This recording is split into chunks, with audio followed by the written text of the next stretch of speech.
Ano, kahit tinik. Ganun nila gawin. Yabay. Yabay. Silaw ba? Silaw.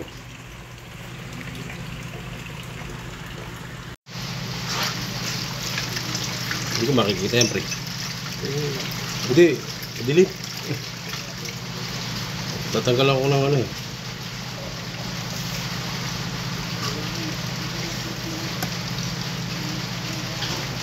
Trabaho lang to, pre. Hindi mo sabi mo.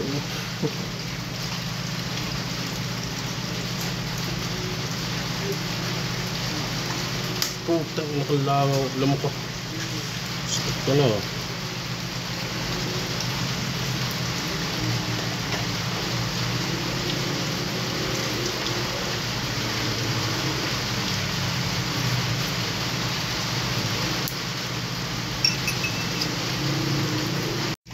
Siyempre, hindi mo tinanggal ang tinig nito. Hindi mo magtsatsaga. Pero kung gusto mo kumain, di magtsaga ka. Gano'n lang kasimple. Ngayon, kung tinatamad ka, huwag ka na kumain. Gusto mo nang masarap, siyempre, di ba? Dilis, wala nang ulo lang tinatanggal. Ito, tinik, siyempre. Hindi ko paano mag-inis.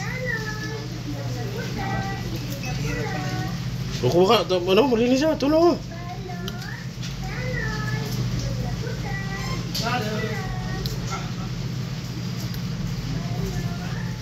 Hirap talaga to. Pero masarap naman pag nadali. Ayos na to. Ano? Saan yung lagayan, pre? Pre, yung lagayan, ano? Bye. Bye. Okay, pre, ilagay mo dyan, pre, sa ano? Yan, pwede. Ano natin yan? Ay, mga silingan. Alam natin yan. Basta mga isda. Guys, no? Pulutan namin to. Pulutan.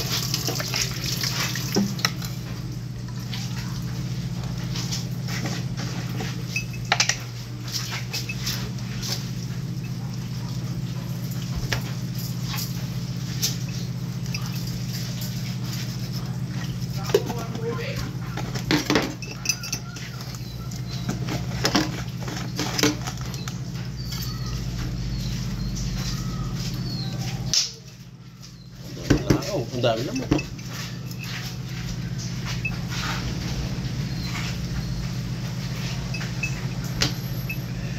Lahat ng bagay pinaghihirapan yan. Yung sarap naman to. Nakatikim na ko isang beses na. Tinira na taga Bulacan. Tikim po sa Kinilo. Wala talagang ano.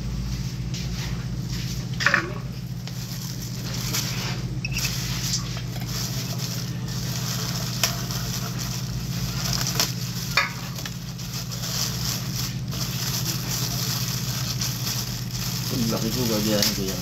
Ginagayat pala doon. Siyempre, matinik to, pre. Dabong yun.